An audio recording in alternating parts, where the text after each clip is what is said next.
Tudo bem? Perfeito. Foi muito legal, na verdade, essa parte, receber uma resposta. Eu sempre fico muito feliz quando a gente acaba recebendo uma resposta positiva de algum cientista que eu admiro, pelo menos.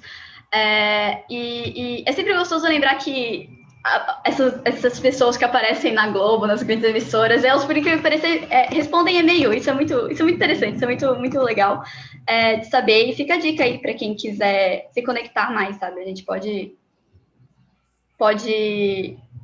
criar essas pontes, essas conexões. E, professor, eu queria saber, então, um pouquinho de você, se você puder falar um pouquinho de você, e se quiser colocar na sua resposta, se você fosse um relatório científico, qual que seria o título e por quê?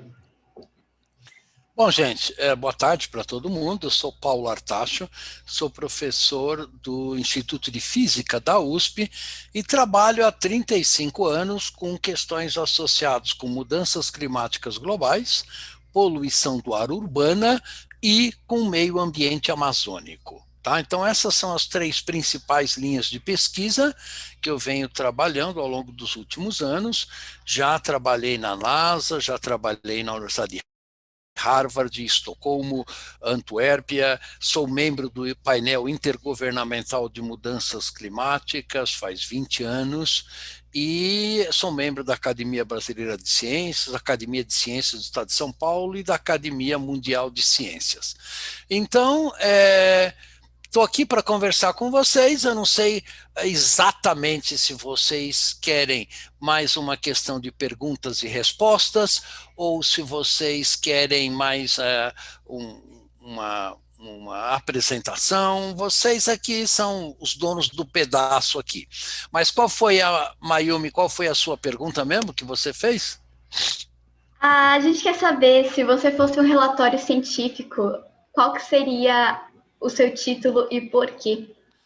O título seria alguma coisa do seguinte tipo: a sustentabilidade do nosso planeta é possível? Né? Então, o título seria uma pergunta, e a razão é porque se há alguma coisa que está em risco no nosso planeta, é a sustentabilidade dele, do ponto de vista não só climático, mas também do ponto de vista ambiental, do ponto de vista social, do ponto de vista econômico. A sustentabilidade está em risco essencialmente em várias áreas diferentes, e isso é particularmente importante para jovens que nem vocês, porque vocês vão herdar uma estrutura socioeconômica não muito favorável para a sustentabilidade, apesar dos esforços do IPCC, que é o painel intergovernamental de mudanças climáticas da ONU, apesar dos objetivos de desenvolvimento sustentável da ONU. O que nós estamos vendo, não só com a pandemia agora, mas é uma situação que está colocando a nossa civilização em uma situação muito vulnerável e muito arriscada, para dizer o mínimo. Muito obrigada, prof.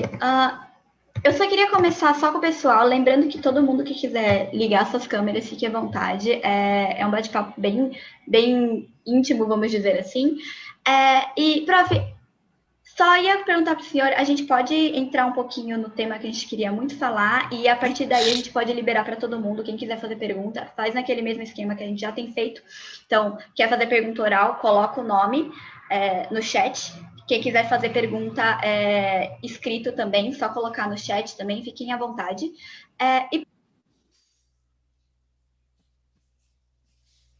Sumiu seu som. Perdão.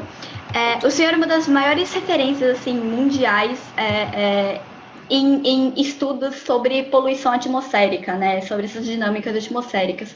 Isso é algo engraçado porque a gente não costuma pensar muito nesse tipo de poluição, porque ela é, em partes, silenciosa e praticamente invisível, né? Em boa parte do tempo. E eu acho que a gente começou a pensar um pouco nisso, sobre essas dinâmicas da atmosfera, depois do episódio de 2019, com as queimadas ilegais na Amazônia, que, enfim, transformaram o dia em noite em em boa parte do Brasil. Inclusive foi quando os estados, né, o Sudeste, esse eixo econômico que a gente vive agora, resolveu dar olhos e atenção para o meio ambiente amazônico. É algo que eu não sei se continua, por sinal, mas foi um momento assim de bastante temor e preocupação. E eu queria só, senhor, então, só começasse para a gente começar do começo, o que seria, então, poluição atmosférica, poluição do ar, é a mesma coisa? Por que a gente deveria estar preocupado com isso? Olha, a poluição do ar é como a gente chama o assassino invisível, né? Você vê, por exemplo, quando alguém faz um massacre e mata 4 ou 5 pessoas, isso sai nas primeiras páginas dos jornais. Só que, por exemplo, na cidade de São Paulo, por ano morrem cerca de 30 mil pessoas com o agravado pela poluição do ar. A Organização Mundial da Saúde, no final do ano passado, lançou um relatório mostrando que cerca de 4 milhões de pessoas no mundo perdem a vida pela poluição do ar. Tá? Então, isto é uma coisa que é absurda, porque você não vê, né, nas estatísticas, você vê quantos mortos tem por dia de Covid, mas a televisão não mostra quantos mortos por dia tem devido à poluição do ar. O que são esses mortos? Não é que a poluição do ar vai te matar hoje, não funciona desse jeito. Veja, a poluição do ar significa poluentes atmosféricos como ozônio, monóxido de carbono, material particulado, que é essa fumaça preta que sai do cano de descarga dos ônibus. Quando a gente inala essas partículas vão até os nossos alvéolos pulmonares e entram na corrente sanguínea. Quando elas entram na corrente sanguínea, elas fazem uma série de efeitos danosos no seu organismo. E, por exemplo, às vezes você pode desenvolver asma, você pode desenvolver bronquite, ou se uma criança já está com um quadro de asma e respira um ar que irrita os seus brônquios, o quadro clínico dessa criança pode piorar e ela pode vir a morrer. Quem são os mais vulneráveis à poluição do ar? São principalmente os mais jovens, menos de 10 anos de idade, porque o seu sistema imunológico não está formado ainda para se defender dessa agressão externa, que é a poluição do ar, e os mais idosos, porque o sistema imunológico já está enfraquecido e eles são mais vulneráveis a, por exemplo, respirar metais pesados que podem trazer efeitos deletérios tanto para o sistema cardiovascular quanto para o sistema respiratório. Tá? Então, na cidade de São Paulo, você tem um número enorme de mortos por dia causado pela poluição do ar. O curioso é que a poluição do ar tem solução. E é fácil, é barata e é factível. Tá? Como é que se faz isso? Basta você ter ônibus que não soltem essa fumaça preta que a gente vê em tudo quanto é. Basta você ficar meia hora na Rebouças, em São Paulo, na Consolação, ou qualquer das grandes avenidas, e você vai ver ônibus soltando aquela fumaça cheia de materiais cancerígenos. Só que se você ficar numa avenida, em qualquer grande cidade europeia, você não vai ver essa fumaça saindo. Por quê? Porque existem padrões de emissão de qualidade do ar nas cidades europeias, americanas e no mundo desenvolvido. E o Brasil está 20 anos atrás desses níveis de poluição do ar. As leis que regulam as emissões de poluentes para a atmosfera estão defasadas por mais de 20 anos. Isto faz com que as indústrias de ônibus, as indústrias do transporte, automóveis e ônibus principalmente, soltem quantidades absolutamente inaceitáveis de poluentes atmosféricos em qualquer grande cidade brasileira. Dei exemplo de São Paulo, mas é a mesma coisa no Rio, Belo Horizonte, Salvador, qualquer lugar que você vai. Manaus, por exemplo, é extremamente poluído pela poluição por veículos. Tá? Isso tem solução. Tá? Primeiro, já existe ônibus com emissão zero, que são ônibus elétricos, por exemplo, ou ônibus com baixas emissões, que tem equipamentos que reduzem a emissão de poluentes atmosféricos. Já existem automóveis elétricos que não emitem um único poluente atmosférico. Então, o que falta para a gente? Ter políticas públicas que permitam que a população possa respirar nas grandes cidades brasileiras um ar de qualidade como é requerido para que a gente mantenha a saúde da população. Perfeito, professor. Você tocou num ponto, na verdade, que eu... Deixa eu só ver se o André comentou, mas não é só o que o padrão é defasado em 20 anos. Você quer existe fiscalização desse escapamento dos veículos em circulação. E esse é um ponto, na verdade, que até que eu queria perguntar para o senhor, prof. Lembrando para todo mundo, quem quiser me interromper, pode ficar à vontade, abre o microfone, quiser perguntar à vontade também. Assim, a gente viu no começo da pandemia, eu estou puxando a pandemia aqui porque é algo mais recente, a gente consegue associar. A gente viu uma utopia maléfica, faz sentido, não sei se faz sentido falar isso, de que a pandemia acometeria todo mundo da mesma forma, né? Seria um vírus democrático que pegava tanto ricos, inclusive começou nessa galera que tem um poder aquisitivo maior, quanto pobres, né? E a gente acabou descobrindo que não foi o caso, a gente está vendo as consequências disso agora. E eu fico perguntando, assim, quando se trata de poluição atmosférica, né, desses problemas, grandes problemas de saúde que a gente acaba desenvolvendo graças a esse tipo de poluição, parece algo democrático, né? É algo que está no ar, todo mundo tem ar. Não? Pode falar um pouquinho para a gente sobre isso? Não é não. Por exemplo, a pessoa que trabalha aqui na minha casa, falando de uma questão bem pessoal, ela mora em Carapicuíba e ela demora 2h30 de ônibus para vir e 2h30 de ônibus para voltar. Tá? Nesse trajeto que ela fica dentro de um ônibus, ela está respirando poluentes atmosféricos que quem mora no centro da cidade e tem o privilégio de trabalhar próximo do seu escritório, não tem o mesmo grau de exposição. Você pega o pessoal que vem da Zona Leste e trabalha no centro da cidade de São Paulo. Esse pessoal fica 1h a 1h30 presa no trânsito, respirando um ar irrespirável. Tá? Ou seja, quem é mais pobre é mais exposto aos poluentes atmosféricos e quem é mais pobre aumenta a mortalidade em relação aos ricos pela exposição à poluição do ar. Isso é muito, muito bem conhecido, já há estudos sobre isso, embasando estudos da Faculdade de Medicina da USP, o professor Paulo Saldiva, e ele mostra isso claramente. Ou seja, não é uma doença democrática, né? Ela afeta muito mais a população de baixa renda. Pensando nisso, prof, e só lendo o comentário aqui que o André também colocou, motoristas de transporte urbano, intenso e rodoviário e pessoas que trabalham na rua como ambulantes, policiais, etc., são realmente mais expostas. Algo que até me pergunta, assim, voltando à questão dos países em desenvolvimento, não, mas os países desenvolvidos, né, onde a gente tem uma mudança mais ou menos estrutural de onde ficam as pessoas com alta renda, onde as pessoas de baixa renda ficam, né, as pessoas de baixa renda tendem a ficar mais perto dos centros urbanos e as pessoas de alta renda longe dos centros urbanos. Pensando aqui agora, assim, nesse sentido, impacta da mesma forma, então, considerando que essa galera ainda está vulnerável dentro dos centros urbanos, né? Não impacta da mesma maneira, não. Por exemplo, nos Estados Unidos, tá?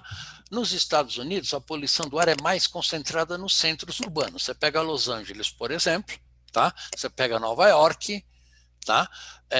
A população que mora em Manhattan, por exemplo, é muito mais exposta a poluentes atmosféricos e quem mora a 30, 40 quilômetros, como é comum nos Estados Unidos, né? Os ricos vão morar em casas gigantescas, em terrenos enormes, né? 10, 15, 20, às vezes 50 quilômetros longe do centro da cidade. E no centro da cidade mora a população de mais baixa renda, tá? Que está mais exposto a poluentes atmosféricos. Tá? Então, nos Estados Unidos, isso também ocorre, só que ocorre por um mecanismo diferente. Perfeito, prof. Muito obrigada por responder essa pergunta. A Francisca mandou uma pergunta. Eu tenho uma pergunta meio boba. Costumavam falar, quando eu era pequena, sobre o ar-condicionado e poluição. Falavam que era só ligar o ar-condicionado que a poluição não chegava. Mas isso é mentira, né? Ou afeta menos quem usar o ar-condicionado. Nunca tinha pensado nisso. Depende do poluente, quer dizer, é importante, quando a gente fala poluição do ar, é importante a gente diferenciar que poluição do ar é um termo genérico, mas existem vários tipos de poluição do ar. Tá? Existe a poluição do ar causada pelo que a gente chama material particulado, que são as partículas, que é aquela fumaça preta que a gente vê que sai do cano de descarga dos ônibus. Né? Existem os poluentes atmosféricos, que são gases. Tá? Você não vê eles com seu olho. Tá? Eles são principalmente ozônio, monóxido de carbono e óxidos de nitrogênio. Tá? Estes gases, o seu ar-condicionado não filtra. O material particulado, parcialmente, o ar-condicionado filtra. Tá? Então, os gases, como por exemplo o ozônio, simplesmente seu ar-condicionado pega o ar de lá de fora, resfria ele e o ozônio entra junto com esse ar mais frio. Então, o ar-condicionado não te protege de poluição do ar. Tá? Então, na verdade, a única proteção que nós temos para a poluição do ar é diminuir emissões. Tá? Ou seja, você ter basicamente veículos que emitam menos poluentes atmosféricos. Se você usa máscara, como todo mundo está usando agora no Covid, de novo, você reduz a quantidade de material particulado, tá? Mas você não reduz os gases, particularmente ozônio, monóxido de carbono e óxido de nitrogênio. Então, você continua afetado pela poluição do ar. Perfeito. O Guilherme mandou uma pergunta. Ele perguntou quais cuidados o senhor toma na sua vida pessoal, recomenda para o pessoal para evitar estar exposto a esse tipo de poluição.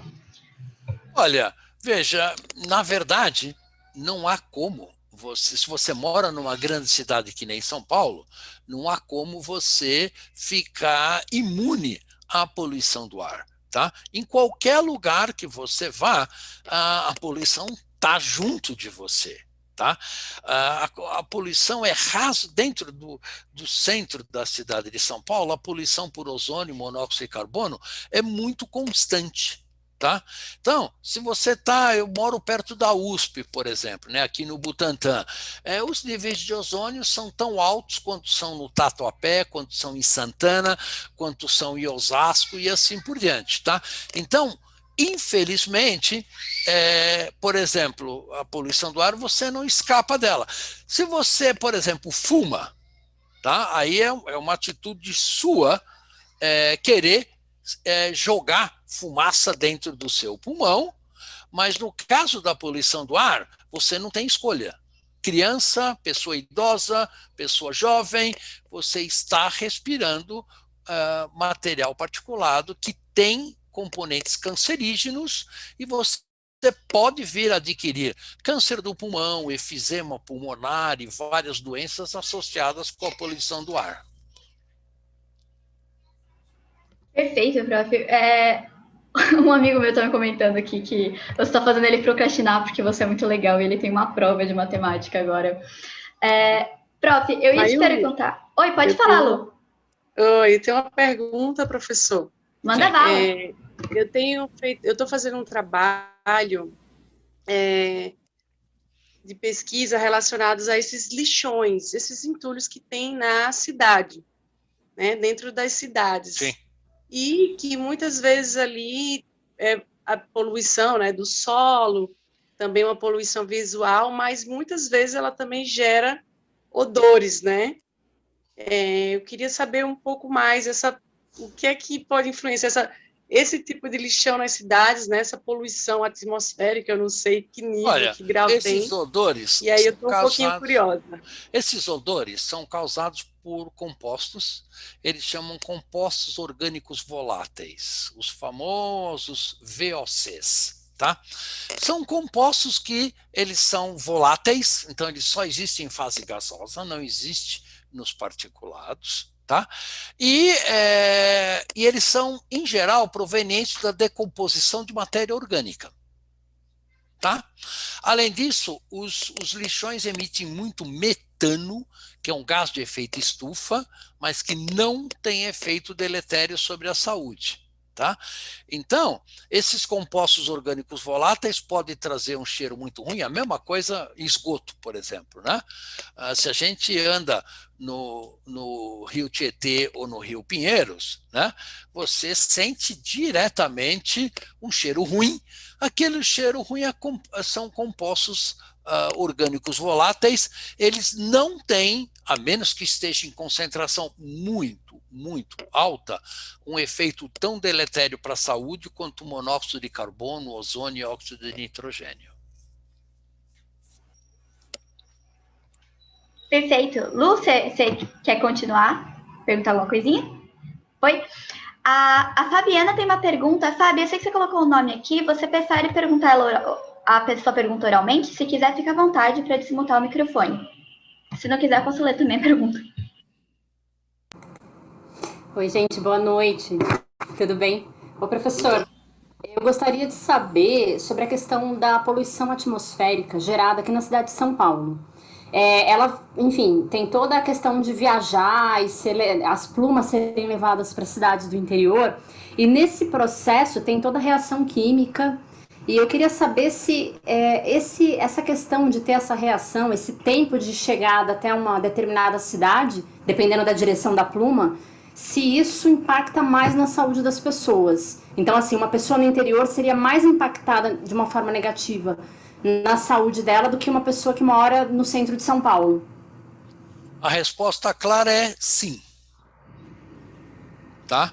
A poluição do ar não tem limites. Tá? Inclusive, a poluição do ar não respeita mudança de fronteira de estado ou fronteira de país. Tá?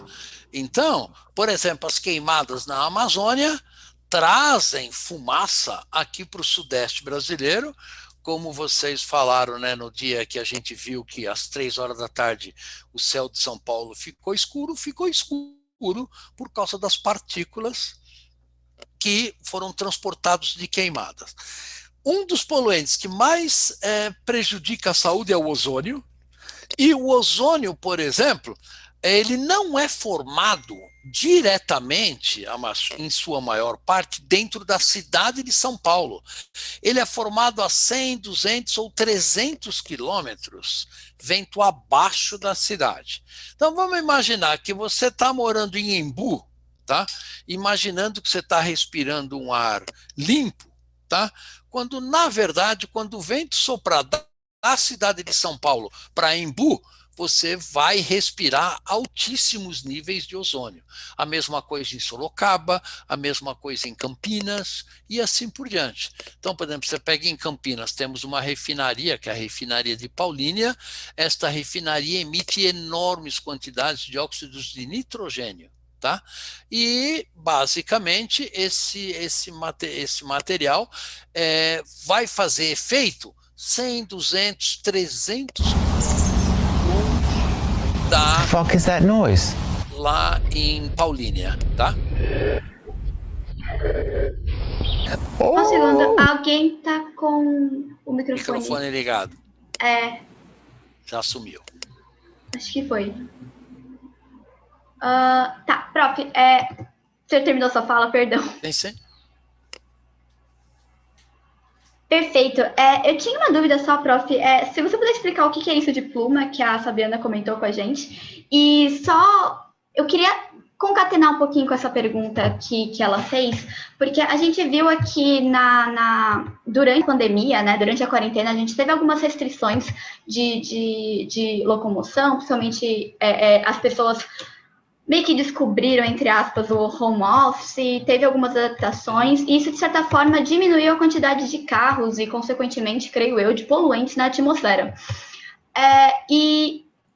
Bom, eu fiquei pensando assim, o senhor vê isso como uma forma positiva e que venha a continuar? Ou o senhor acha que foi algo muito momentâneo e que esse tipo de mudança tão radical que a gente teve, que aconteceu, nosso modelo de sociedade, assim, nesse modelo de sociedade agora,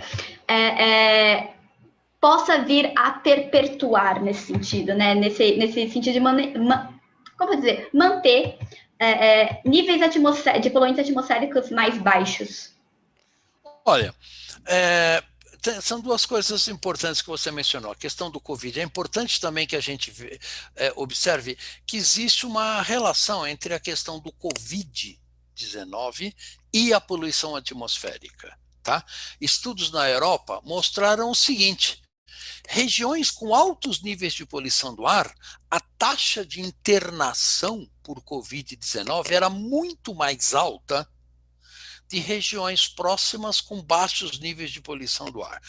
Por que isso? Por uma razão muito simples, tá? Quando você respira ar poluído, é como se o teu pulmão estivesse com uma inflamação permanente, tá? Ele está sempre se defendendo de um agente externo, que é o poluente atmosférico, tá? Então, isso é uma inflamação. Uma inflamação é uma reação do organismo à invasão de um agente externo, que no caso é um poluente atmosférico. O que acontece quando uma pessoa dessa fica doente com Covid-19? O que acontece é que o pulmão dessa pessoa já está inflamado, já está com processo inflamatório e facilita a entrada do vírus nas células. Então, em geral, a poluição atmosférica agrava os problemas do Covid-19, tá? A segunda coisa que você colocou é de que, quando a gente teve a pandemia do Covid, realmente o trânsito melhorou os níveis de poluição do ar, etc. e tal.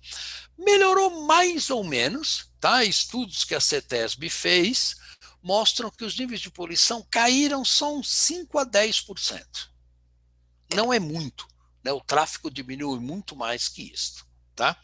E a questão ao médio e longo prazo, essa questão tem solução? Sim. Tem solução. É barato, tá? Não custa caro. São Paulo tem 30 mil ônibus, tá? Todos com tecnologia de 20 anos atrás. Se você, para cada um desses ônibus, colocar filtros no cano de escape desses ônibus, o custo disso é em torno de 10 a 15 mil reais por ônibus, que para o valor de um ônibus que custa de 200 a 300 mil reais não é muita coisa, tá? Você eliminaria 95% das emissões desses ônibus. Tá? Isso existe, isso é equipamento brasileiro, poderia ser feito imediatamente. Aí vocês vão me perguntar, por que não é feito? Por uma razão muito simples. Os donos das frotas de ônibus de São Paulo é uma máfia. São muito poucos donos de frotas de ônibus, tá? E esses donos de frotas de ônibus controlam a Câmara Municipal, que é onde tem que passar leis que substituiriam esses ônibus por ônibus mais limpos. Então, existe tecnologia para isso custa barato, isso poderia ser implementado imediatamente. Só não é implementado porque, obviamente, os empresários do setor não deixam essas leis passarem nas câmaras municipais. Isso é verdade para São Paulo, é verdade para o Rio de Janeiro, é verdade em praticamente todo o Brasil, infelizmente. Perfeito, professor. Muito obrigada. A gente tem uma pergunta do Danton que eu deixei passar. Perdão, Danton. Professor, como a poluição atmosférica pode impactar negativamente a economia de uma região ou município? Isso é legal, porque eu e o Danton, a gente se conhece, a gente estuda na mesma escola, e a gente, por acaso, estudou na Federal de Cubatão, que já foi aí considerada uma das cidades mais poluídas do mundo, com consequências para a saúde humana que chegaram a um nível bem assustador, vamos dizer assim. E essa é uma pergunta interessante, professor. Você pode explicar um pouquinho para a gente? Veja, não há a menor dúvida de que a poluição do ar tem impacto negativo na economia. Tá? Qual é esse impacto negativo? Se uma nova empresa quiser se instalar e ela tiver a possibilidade de se instalar numa cidade poluída que nem São Paulo, tá? Ou numa cidade onde os seus funcionários têm uma melhor qualidade de vida, tá? Respirando um ar mais puro, gastem menos tempo no trânsito para o trabalho, aonde essa empresa vai se instalar? Não vai ser em São Paulo. Isso já acontece, né? Muitas empresas saíram da cidade de São Paulo para ir, no início, para Barueri, né? Alphaville que o diga, tá? Mas depois elas começaram a ir para outras cidades fora do estado de São Paulo, e isto trouxe prejuízos econômicos para a cidade. Não precisa ser muito esperto para perceber isso. Então, as cidades perdem, sim, dinheiro com a poluição do ar. Perfeito. Seguindo aqui a ordem de perguntas, o André fez uma pergunta, professor. O ozônio é formado no processo de combustão dos veículos e fábricas? Não.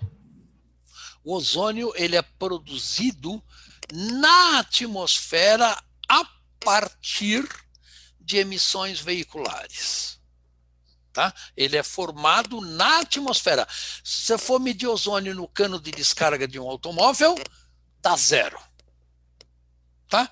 Agora, o cano de descarga do automóvel emite óxido de nitrogênio e compostos orgânicos voláteis e monóxido de carbono.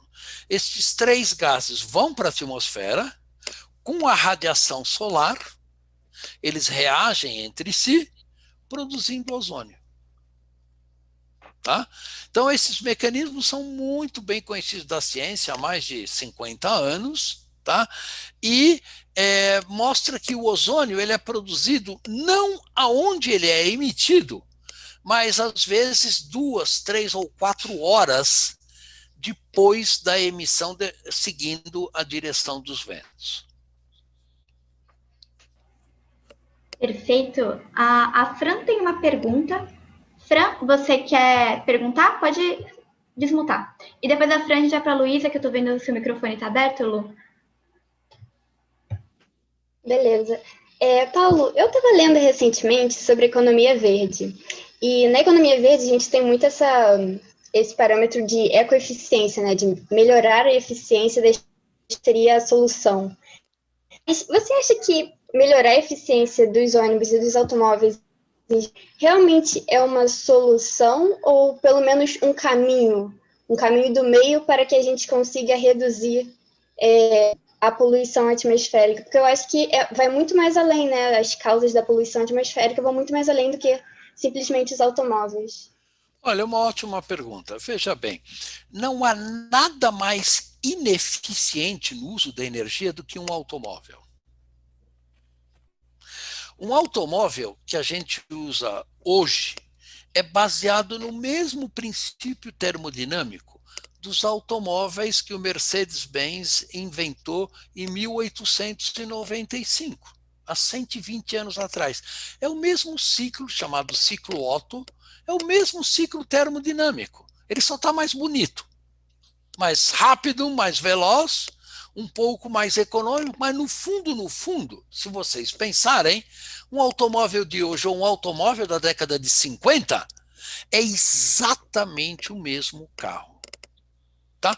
Por que isto? Porque as indústrias automobilísticas estavam vendendo automóveis a rodo, eles não precisavam investir em novas tecnologias, eles não precisavam investir em inovação, tá? Então continua vendendo carroças com altíssimo consumo de combustível, né? Ajudado pelo poder público, porque, por exemplo, São Paulo tem 7,7 milhões de automóveis. Uma cidade pode ser sustentável tendo 7 milhões de automóveis na mesma área urbana? Não há a menor chance disso acontecer. Tá? A Suécia inteira, como país, tá? Tem 3 milhões de automóveis. Tá? Por quê? Porque eles investem em transporte público. Metrô. Se você quer ir de carro até o centro da cidade de Estocolmo, você paga por dia de pedágio urbano o equivalente a R$100 por dia. Para quê? Para que você deixe o seu carro em casa e use o metrô. Singapura é a mesma coisa. Tóquio é a mesma coisa. Londres é a mesma coisa. Tá? Ou seja, nós temos que investir em transporte público de qualidade para a população, tá? De tal maneira que a gente não tenha 7,7 milhões de automóveis numa cidade, que obviamente sequer existe espaço físico se todos esses carros saírem da garagem ao mesmo tempo. É uma idiotice muito grande. Tá certo? E existe tecnologia para isso? Existe.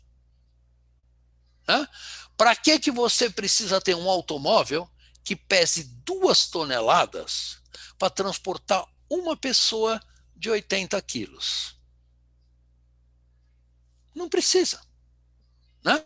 Na Europa e no Japão tem carros, tá, que pesam 300 quilos, com motor, com tudo. É possível você fazer um carro elétrico com bateria e tudo, pesando menos de 500 quilos. E o motor elétrico é 3 vezes mais eficiente do que um motor a combustão interna como esses que a gente tem. Tá? E a tecnologia de carros elétricos hoje é o que manda. Então, hoje na Folha de São Paulo, eu vi a notícia de que a Ford dos Estados Unidos vai parar de fabricar carros com motor a combustão interna em 2025. A Volkswagen vai parar de fazer motores a combustão interna em 2030. Tá? A Califórnia decidiu que ninguém vai poder comprar na Califórnia, a partir de 2030, carros movidos a gasolina ou diesel. Tá? Então, isso já está acontecendo lá fora. E a grande pergunta é, por que isso não acontece aqui no Brasil também? Nós somos diferentes? Qual que é a diferença e por que estas políticas públicas não são implementadas aqui? Perfeito. Lu, você pode perguntar e a gente vai para a pergunta da Rafa e depois o André fez um comentário. Só para avisar, eu estou vendo que tem o pessoal aqui da Lala, que está aparecendo aqui, do Bootcamp. Professor, eu vou explicar para o senhor o que é a Lala mais tarde, inclusive fazer um convite para o senhor, mas aí eu posso fazer isso nos backgrounds aqui. Mas só falando, pessoal, aqui agora é uma oportunidade muito legal de vocês treinarem as perguntas que vocês têm mais intimamente, assim, dentro de vocês treinarem essas habilidades de networking que agora vocês estão experienciando no Bootcamp, tudo bem? Então, fica aí, é uma dica, uma experiência legal aí para vocês. Lu, pode fazer a pergunta. Obrigada. Eu aqui estou no celular, né? Aí às vezes você clica, não funciona muito bem, né? O bate-papo. Professor, eu voltando um pouquinho, né? Concordo com o seu posicionamento em relação ao transporte público. Realmente são... vamos usar o nome conglomerado para não usar um outro nome pejorativo. Eu sou da cidade de Natal e acontece a mesma coisa. Temos esse problema há anos e é uma questão que a população vai em cima e diz que nesse mandato agora vai sair essa questão do transporte público, e é muito sério. E aí, falando até um pouquinho, falando da minha cidade, né, Natal já foi conhecida, já se divulgou, já usou esse termo de um dos ar mais puros da América, né? E aí eu queria saber se isso ainda existe, onde é que a gente está respirando melhor no Brasil, onde é que a gente está respirando pior. Se o senhor podia contar um pouquinho aí para a gente essa parte. Olha, é aí. difícil generalizar, né? Onde está respirando melhor, onde está respirando pior. Natal tem uma vantagem estratégica enorme, né? É uma cidade litorânea, onde venta muito do oceano para a cidade, tá certo? Então você tem condições de dispersão dos poluentes de uma maneira muito favorável, né? Cidades como São Paulo, Brasília ou Manaus não têm essas vantagens, tá? Então, e a poluição do ar varia muito. Eu falei muito de poluição do ar por veículos, mas, por exemplo, todas as cidades da Amazônia, Porto Velho, Santarém, Manaus e assim por diante, são muito afetados pela fumaça das queimadas, né? Então, estudos da Fiocruz mostram de 300 a 800 pessoas morrendo a cada ano, principalmente crianças, por inalação de fumaça de queimadas na região amazônica. Tá? São Paulo, você também tem uma poluição do ar muito grande, Rio de Janeiro, Belo Horizonte, todas as grandes cidades. Mas você vê que tem um padrão de todas as cidades que tem uma frota veicular maior. Tá? Há 30 anos atrás, a maior fonte de poluição eram as indústrias, né? Hoje, já não é mais assim. Tá? A desindustrialização do Brasil foi muito forte e hoje a maior fonte de poluição são os veículos, né? Felizmente, estes veículos que a gente tem hoje estão com os dias contados. Daqui a 10 anos, dificilmente você vai ver ônibus como a gente vê hoje na rua soltando aquela fumaça preta, tá? Porque o Brasil, como grande produtor de veículos, também vai querer entrar nessa onda elétrica, tá? E esse é o futuro. E, além disso, reduz muito a poluição por ruído, né? Poluição por ruído é muito importante também, né?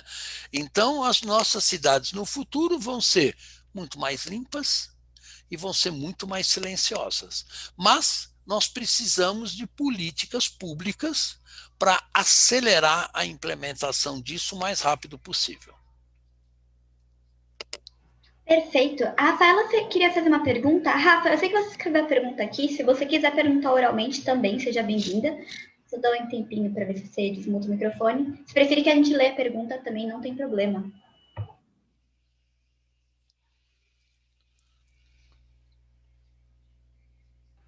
Tudo bem, então a gente lê essa pergunta. Rafa disse: com o Acordo de Paris, o mercado de carbono abarcou diversos países. Eu gostaria de saber melhor sobre as licenças de emissão e se a medida realmente incentiva a diminuição de emissão de carbono. Veja, o Acordo de Paris prevê em uma das cláusulas que possa existir o chamado mercado de troca de carbono, onde uma indústria, por exemplo, em Paris, sequestra carbono comprando uma área, por exemplo, que foi desmatada na Amazônia, plantando árvore, esse CO2 absorvido pelas árvores é descontado do orçamento de emissões da indústria, por exemplo, na França, na Alemanha e nos Estados Unidos, né? Infelizmente, isso não funciona. Né? Não funciona, primeiro, por uma razão muito simples. Quer dizer, não adianta você deixar de emitir na Alemanha para vir emitir no Brasil e vice-versa. Né? Emitir na Alemanha e sequestrar esse CO2 no Brasil, porque a atmosfera do planeta é uma só. Cada molécula de oxigênio que vocês estão respirando agora foi respirada bilhões de vezes por um elefante na África, por um chinês na China, por um russo, por um cara na Groenlândia e assim por diante. Tá? A atmosfera é compartilhada por todo mundo. Tá? Então, nós temos que reduzir emissões, mas não através do mecanismo de troca de emissões, no mecanismo do Acordo de Paris, mas sim eletrificar, né, todo o setor de transporte, a indústria. Hoje, energia solar e energia eólica é tão barata quanto à produção de eletricidade pela queima de combustíveis fósseis. Tá? Então, existe tecnologia para parar de queimar carvão, óleo ou gás natural e gerar eletricidade a partir de energia eólica ou energia solar. Perfeito, prof. Eu queria comentar um ponto também de umas coisas que eu acho aí um pouco um achismo meu, mas acho que a questão do tempo também, quando a gente pensa nesse mercado de captura de carbono, porque dá aquela sensação de que é só fazer que imediatamente você já vai ter o carbono sequestrado, mas muitas vezes esses sequestros de carbono são feitos a partir de plantação de florestas e reflorestamento, isso demanda tempo. E a gente tem, tipo, um ponto aí, até um ponto que a gente pode se ultrapassar para as mudanças climáticas se retroalimentarem a ponto da gente não poder fazer nada. Então, tem esse probleminha aí. Calma aí que o Aldrin fez uma pergunta. Segundo o Peter Drucker, não sei se fala Drucker, desculpa, gente, eu tenho problema com sobrenomes.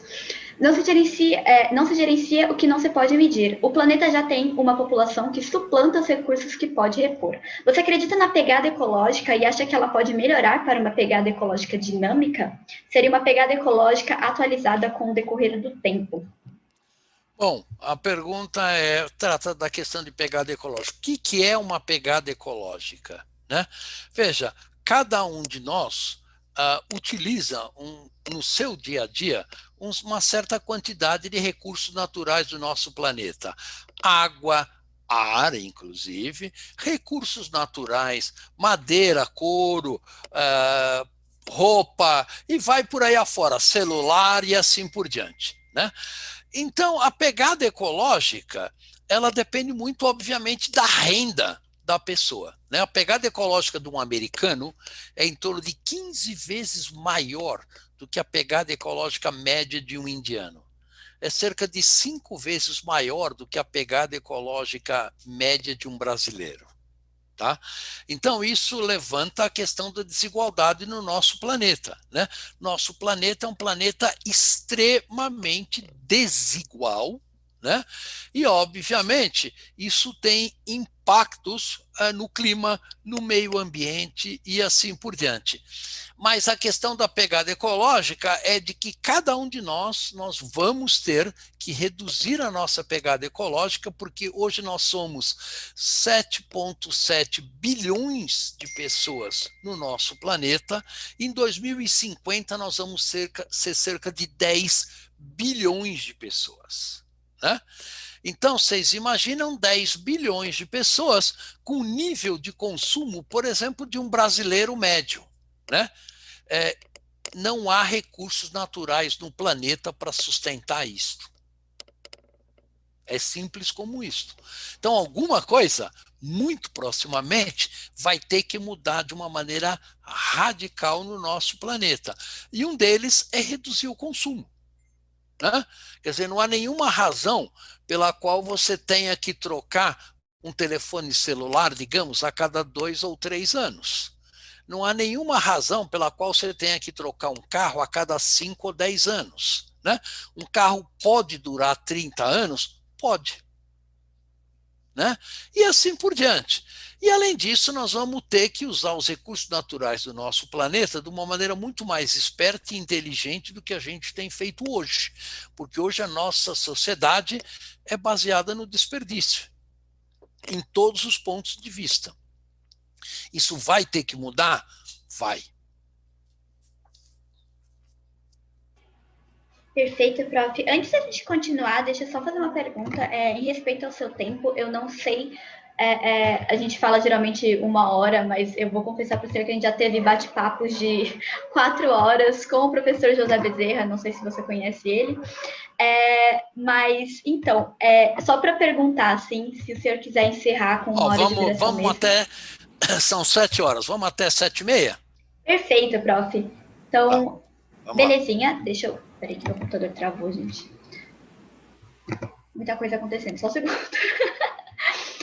A Rafa ainda queria continuar com o assunto sobre o mercado de sequestro de carbono. Calma aí, deixa eu só descer um pouquinho. Rafa, deixa eu pegar a sua pergunta aqui. Aqui. Você acha, então, que essa medida pode acabar acentuando certas desigualdades no país?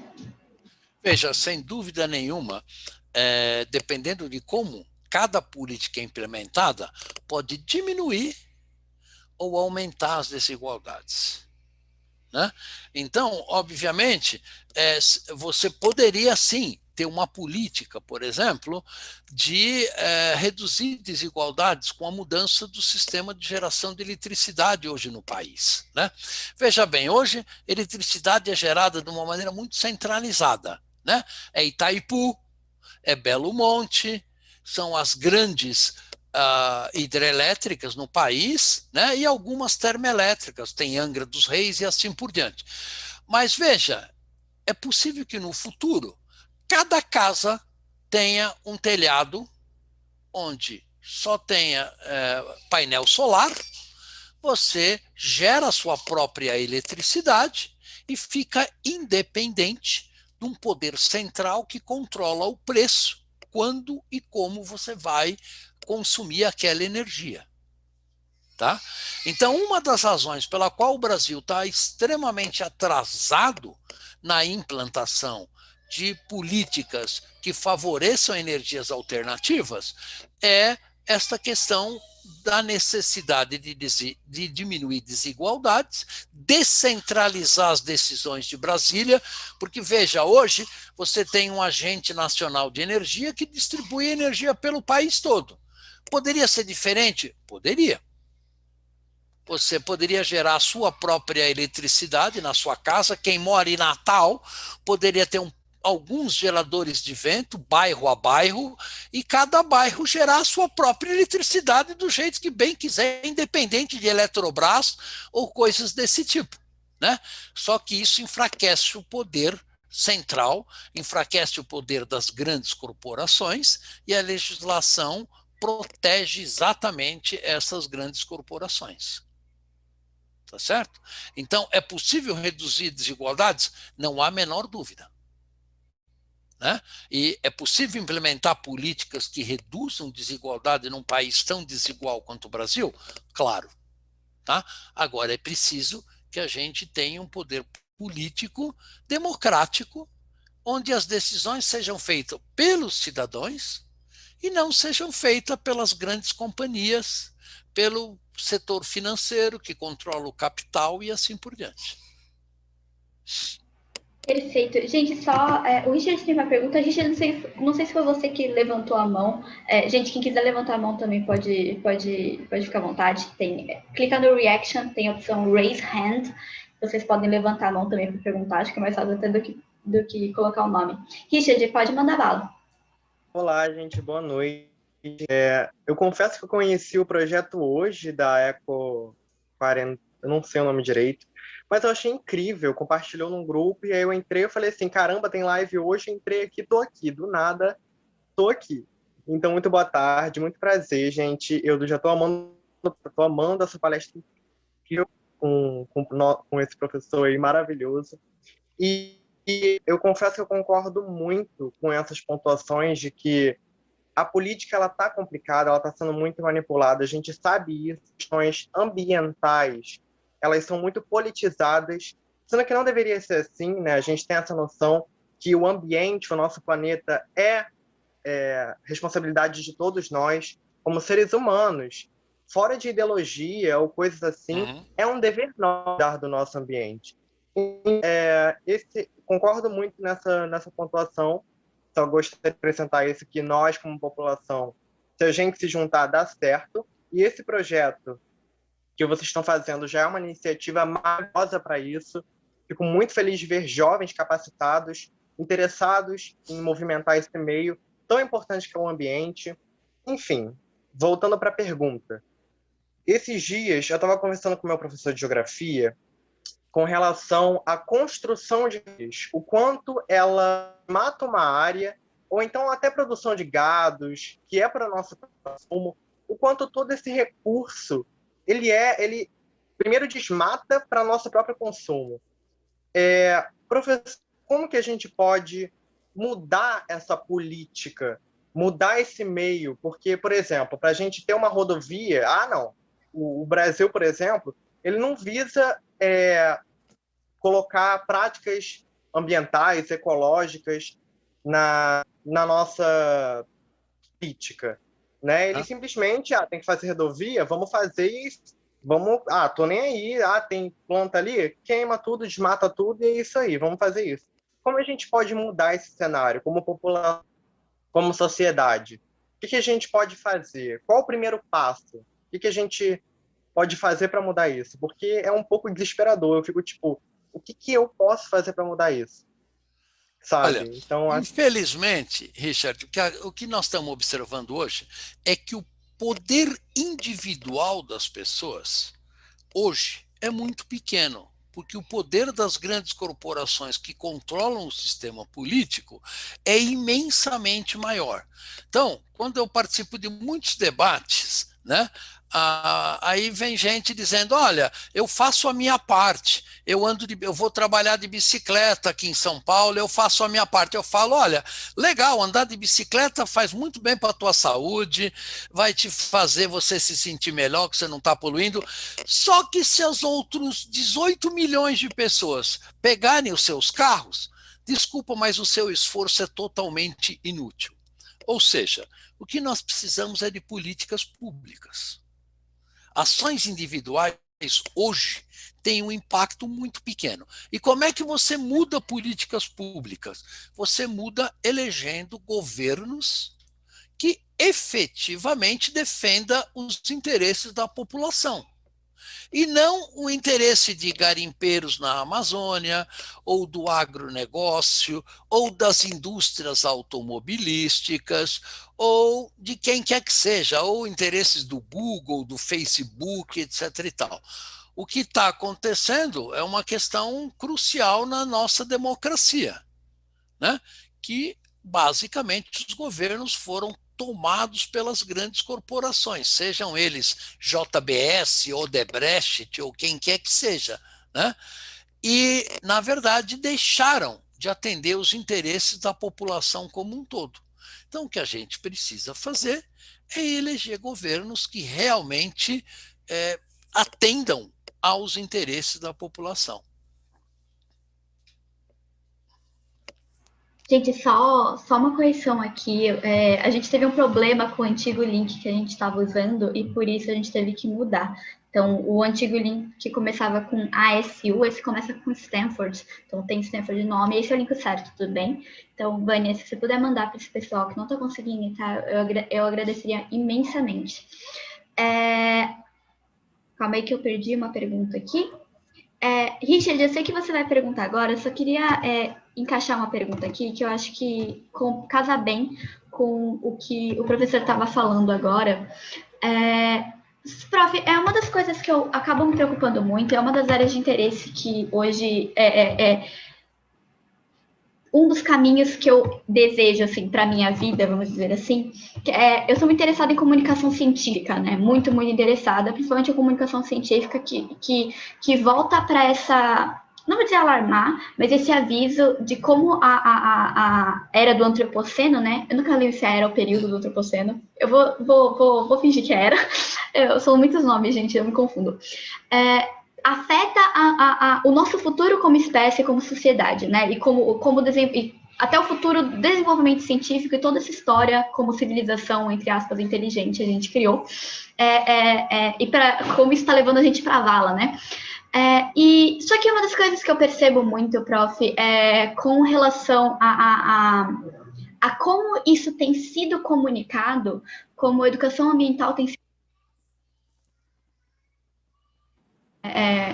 como consumidores ou usufruidores de produtos e, entre aspas, quem supostamente se organizasse direitinho poderia ditar regras, vamos dizer assim, para as grandes companhias, não me parece estar sendo tão efetivo quanto a gente gostaria que fosse. E eu queria saber, prof, se a gente deveria tentar mudar a abordagem, porque eu sinto que, de certa forma, o que a gente tem conseguido com isso é um conformismo dos mais velhos e uma esperança depositada nos jovens. Então, estou velha demais para mudar alguma coisa, você que é jovem se vira. E dos jovens que é quase uma ansiedade, né? A gente tem desenvolvido uma eco-ansiedade, tem até termo já para isso. Eco-ansiedade, a gente não consegue mais ter perspectiva de futuro, inclusive foi por isso que a Greta começou os Fridays for Future, e acaba sendo uma situação meio, poxa, como é que a gente faz isso aqui funcionar no tempo devido, assim, vamos dizer? E eu queria que você pudesse falar um pouco sobre isso, com a sua experiência já como cientista, que à medida que você vai sendo reconhecido Brasil afora, você acaba desenvolvendo essas habilidades de comunicação. E como é que a gente, que é mais jovem, consegue convencer os mais velhos a falar, então, eu sou seu filho, né? Eu que vou herdar isso aí, vai ser um problemão. Seus netos, eu já tento convencer meu pai falando, pai, eu não quero ter filho, sua família vai morrer aqui, porque ele não tem não tenho primos, né? Parte de pai, fala, sua família vai morrer aqui, porque eu não consigo pensar mais no ponto de vista ético em criar uma família, não faz mais sentido para mim. Olha, então, isso, próximo, para comentar um pouquinho. Nós estamos você tem razão no sentido de que nós estamos numa encruzilhada. Qual a encruzilhada que a gente está? Veja que o nosso planeta está indo numa trajetória de um aquecimento médio no planeta da ordem de 3 a 4 graus Celsius. Tá? Isso significa que em algumas áreas continentais que se aquecem mais do que a média mundial, significa um aquecimento da ordem de 5 graus. No Nordeste brasileiro, o aquecimento está previsto ser da ordem de 6 graus centígrados. Então, vocês imaginam uma cidade que nem Teresina, tá? Onde no verão faz 42 graus normalmente, a hora que em Teresina você tiver uma temperatura de 48, 49 graus. Vocês imaginam um Cuiabá com uma temperatura 4 a 5 graus mais altas do que hoje, tá? Ou seja, por que a gente chegou nesse ponto?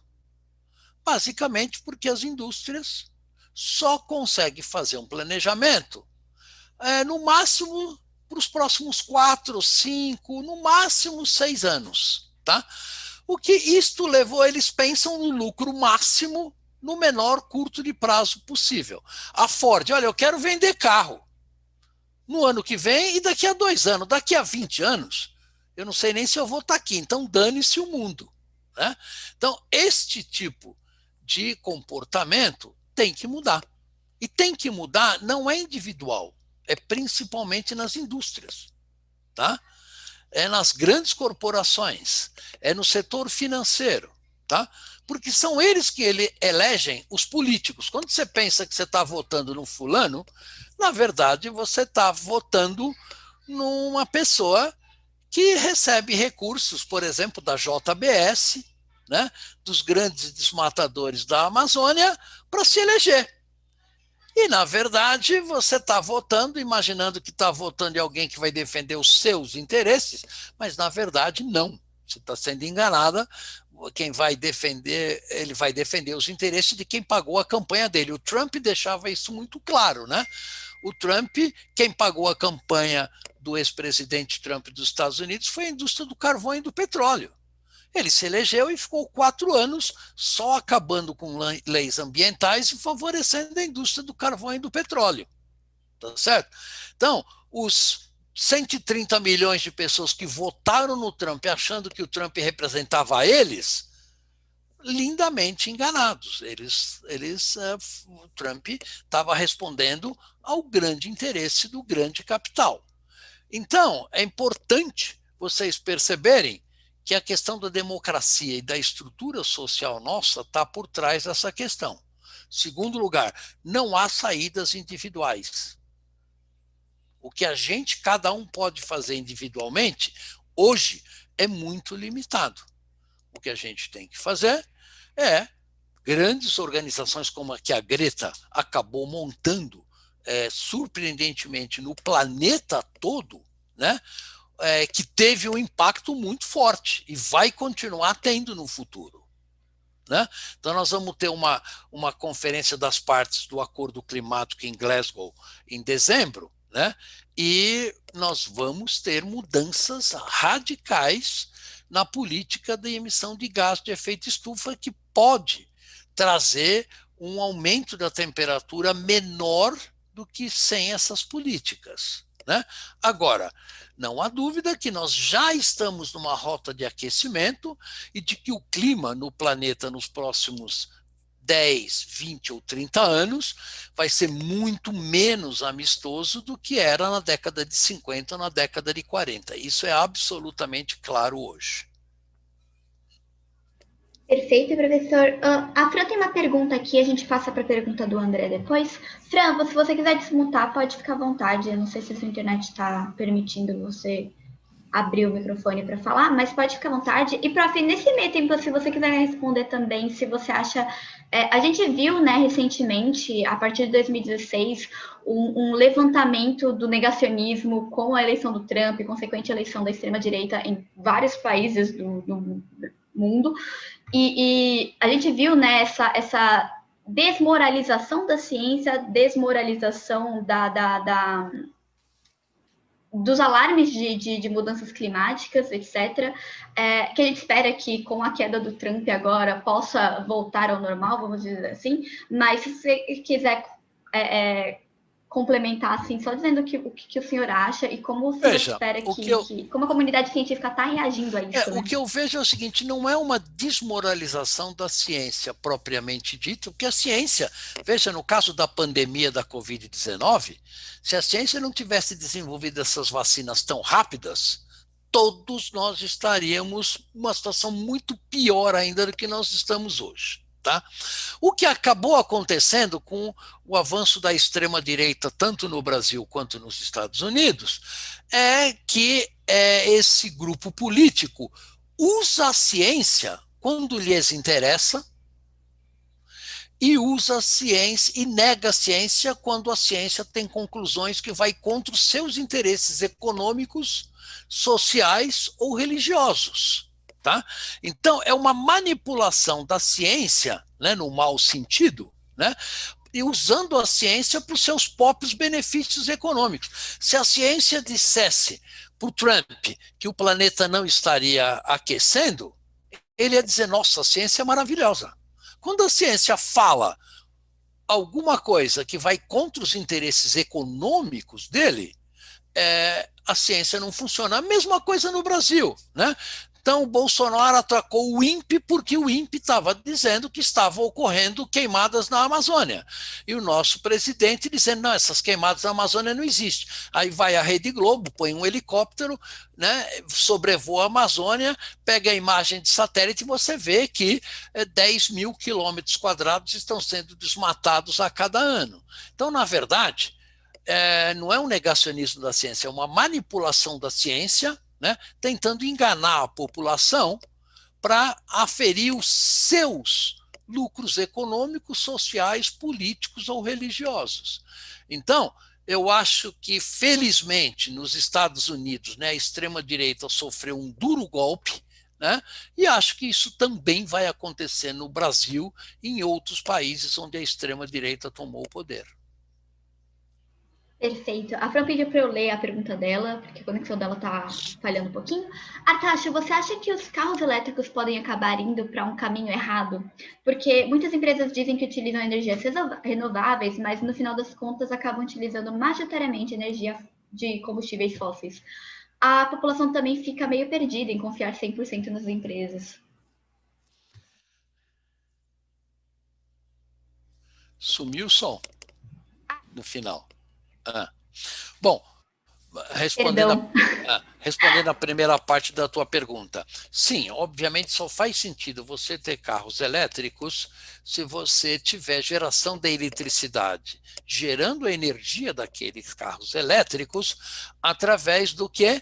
Através de meios alternativos de energia, como, por exemplo, energia eólica e energia solar. Isso é possível. Isso hoje, a energia eólica e solar tem preços muito competitivos, com a queima de combustíveis fósseis, e esse é o caminho natural que eu acho que vai ocorrer. Agora, as energias alternativas, como a gente diz, têm vários problemas. Um deles é a intermitência, né? O sol só tem durante o dia, vento, em geral, é muito mais forte durante o dia do que durante a noite.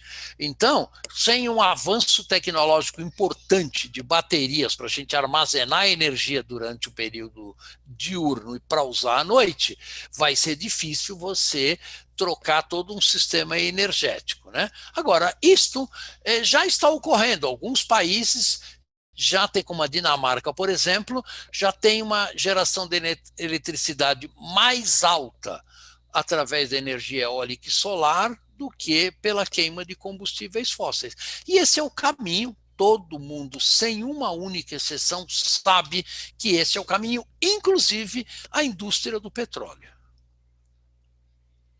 Perfeito. O André também tinha uma pergunta, ele levantou a mão. André, você quer fazer essa pergunta? Pode ficar à vontade. Obrigado, Mayumi. Está me escutando? Sim. Beleza. Professor, é um prazer estar aqui com o senhor.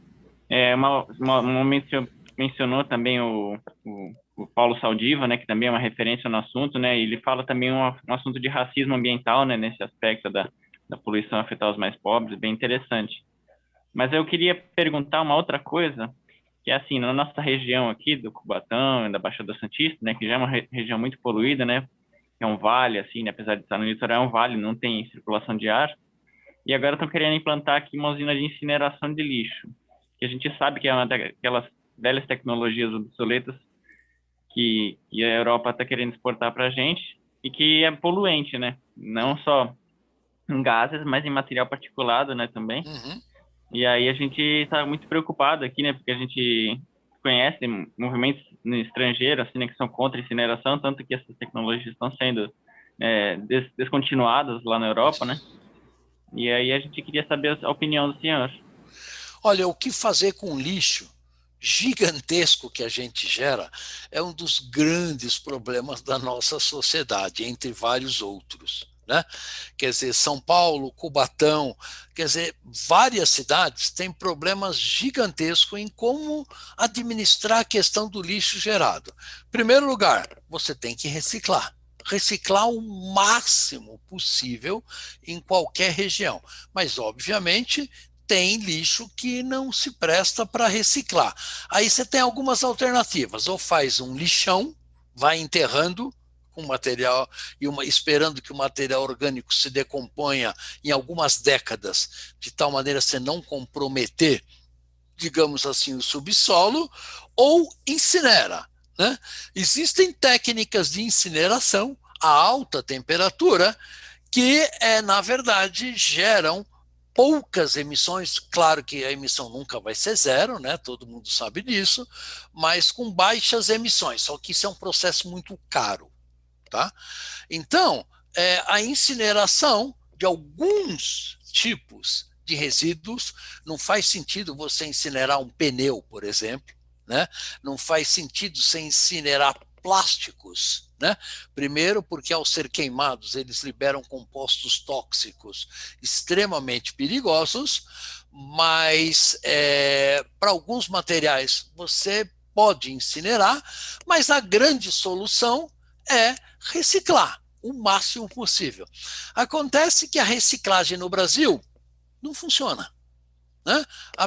Mesmo em cidade, aqui em São Paulo, você separa o lixo, o caminhão de lixo pega o seu lixo separado e chega num depósito da prefeitura e mistura tudo. Tá? Porque a prefeitura não tem um planejamento suficiente para separar o lixo para reciclar, né? Outros países, como a Suécia, recicla 80% do plástico que eles usam. Recicla, acho que é 60% do papel utilizado na Suécia. Então, dá para fazer? Dá. Mas, de novo, precisamos de políticas públicas que incentive a reciclagem e não fique abrindo lixões para tudo quanto é lado, porque daqui a pouco não vai sobrar nem espaço para a gente onde viver, né, com a quantidade de lixo gerado. Temos que diminuir as embalagens, por exemplo, dos produtos que a gente compra no supermercado. É possível comprar produtos a granel, por exemplo. É muito comum na Alemanha você ter supermercado onde você não precisa ter um saco de arroz. Você vai lá, pega o arroz, pega o açúcar, põe direto na sua embalagem, paga pelo produto e acabou-se. É muito mais eficiente de energia e não tem resíduo praticamente nenhum. Então, tem solução? De novo, tem. Agora, nós precisamos de políticos que atentam aos interesses da população e não, por exemplo, das indústrias de coleta de lixo, como é o caso das maiores cidades brasileiras. Perfeito, professor. Muito obrigada. O José fez uma brincadeirinha aqui, né? Se somos seres inteligentes, como chegamos nesse abismo ecológico? Quem disse que temos direitos de decidir pela vida de outros seres vivos? E a Laudeci já... Ai, professor, ia comentar, desculpa. Não, é isso. Veja, não é burrice nossa, né? A burrice nossa foi, na verdade, ter deixado o sistema democrático de decisão dos caminhos que a nossa sociedade vai traçar nas mãos das grandes corporações que só pensam no seu interesse econômico no curto prazo e nas mãos de governos que só pensam nos próximos 4 anos ou só pensam em ser presidente da República, por exemplo, né? Quer dizer, isso é errado, né? Temos governadores que basicamente não governam para a população, governam para os seus interesses pessoais, né? A gente tem que parar de eleger essas pessoas e eleger pessoas que realmente representem o interesse da população. Perfeito. Peraí. A Laudeci perguntou também por que a gente não utiliza de usinas de biogás, né, biometano, gás natural renovável? Sim, isso é uma tecnologia já muito bem dominada. Até aqui em São Paulo existem 3 ou 4 lixões onde você coleta esse metano e gera eletricidade com ele, né? É possível? É barato e é factível. Você compra hoje no mercado, tá? Então é o tipo da solução que está pronta para ser usada. E a grande pergunta é por que não é usado no Brasil afora por aí, né? É fácil fazer, tá? A tecnologia já existe, temos várias usinas de geração de gás a partir de lixo, né? Isso é utilizado em muitos países europeus, tá? E é uma tecnologia plenamente dominada do ponto de vista tecnológico e deve ser usada sem sombra de dúvida nenhuma. Perfeito, prof. A gente tem os nossos 4 últimos minutinhos.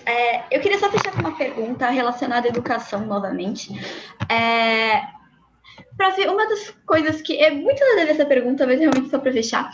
Uma das coisas que sempre me impressionou é como eu acabei de sair do ensino médio, né? Eu tenho 19 anos agora, passei por um gap year e estou indo para a faculdade esse ano, no mestrado ano que vem, estou pensando em tirar outro gap.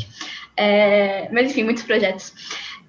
E uma das coisas que eu sempre fiquei em dúvida, depois que eu acabei descobrindo as instituições de pesquisa brasileiras, como o INPE, o ITA, de monitoramento, e que principalmente tenham uma forte adesão à área de exatas para o monitoramento do meio ambiental, né? É uma coisa que eu sempre acabo me perguntando, porque, assim, nas escolas a gente acaba pensando, para trabalhar com questões ambientais tem que ser biólogo. A gente só aprende sobre mudanças climáticas em biologia, enquanto em física a gente aprende termodinâmica. A gente nunca ouve falar em mudanças climáticas enquanto a gente está estudando termodinâmica. E essa é uma coisa que eu queria perguntar para o senhor, se você acha que a gente deveria repensar o planejamento da nossa educação básica nesse sentido para algo mais inclusivo, para que um físico um dia possa pensar, poxa, eu quero usar física para poder construir satélites e monitorar o desmatamento na Amazônia, eu quero usar física, eu quero usar matemática, modelos matemáticos para poder prever o que as mudanças climáticas podem acabar fazendo com o nosso planeta. O que o senhor acha disso? Olha, em primeiro lugar, você tocou num ponto crucial, que é a questão da educação, né?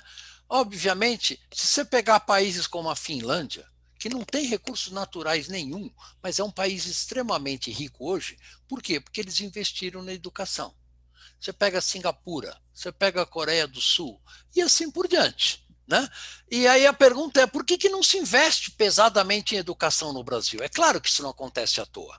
Há razões muito claras por que o governo atual não investe em educação. Porque não interessa ter uma população bem educada, porque uma população bem educada talvez teriam eleito políticos diferentes dos atuais políticos que a gente tem. Então, a questão da educação é absolutamente crucial. O que você estava falando é um outro aspecto, que é a questão da interdisciplinaridade, né? Nas universidades hoje, a separação entre física, química, biologia é muito menor do que há 10, 20 anos atrás, tá? Então, não só na USP, mas como na maior parte das universidades, hoje, a fronteira da ciência está nas áreas interdisciplinares. E as saídas para as crises do nosso planeta não vai estar na física, química ou na biologia, está nas ciências interdisciplinares. Porque é só ao você confrontar diferentes estratégias de desenvolvimento, pensando na questão social, econômica, pensando na biologia, na física ou na química, é que nós vamos conseguir sair desse enrosco que nos colocaram. Tá? E para isso, a gente precisa de uma população bem educada.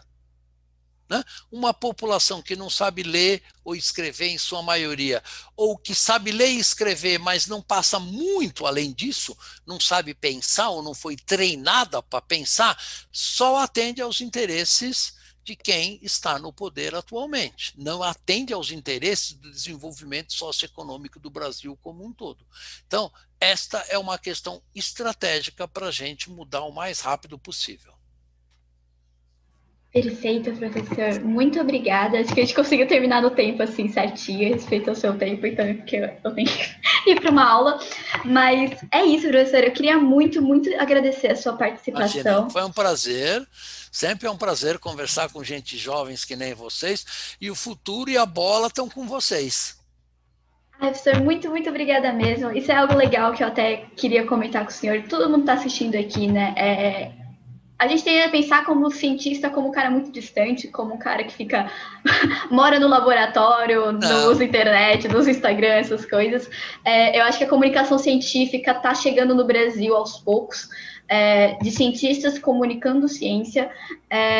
E eu acho que é legal a gente pensar que a gente pode ter esse contato assim, que a gente, como a gente sabe, é legal trazer para a população mais jovem essa possibilidade de ser cientista e ter vida ao mesmo tempo. Veja bem, gente, qual é a diferença entre um cientista e um enfermeiro, um varredor de rua, uma secretária, um dentista? Absolutamente nenhuma.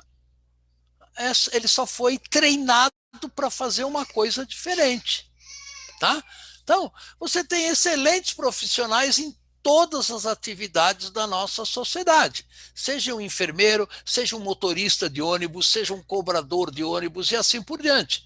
Só que algumas pessoas têm a oportunidade de ter estudado e outras não tiveram essa oportunidade. Então, o que a gente tem que lutar é para que o número maior possível de pessoas tenha oportunidade de desenvolver os seus recursos intelectuais. E é para isso que a gente tem que lutar. É isso, professor. E com essa fala, eu acho que a gente pode terminar, agradecendo todo mundo que participou novamente. A gente está diminuindo a quantidade de papos, a gente fazia muitos papos por mês, a gente está diminuindo agora com a volta das atividades bom, essa volta para a vida normal da quarentena, ainda na segunda onda, essa coisa louca que a gente está vivendo. Mas é isso, então, mês que vem a gente tem mais um papo. Só para avisar que, para quem não pôde acompanhar o papo inteiro, ele vai sair no YouTube e a gente está lançando agora os bate-papos em versão podcast também, para quem quiser ficar escutando. A gente ainda está com um só lá, mas é porque tem fatores de edição e tudo mais. Então, é isso, pessoal. Muito obrigada, gratidão novamente por poder terem comparecido. E é isso. Comuniquem-se com as pessoas que vocês admiram. Incentivo muito isso. Abração para todo mundo, gente. Tchau, tchau. Muito obrigada, gente. Beijão. Até mês que vem.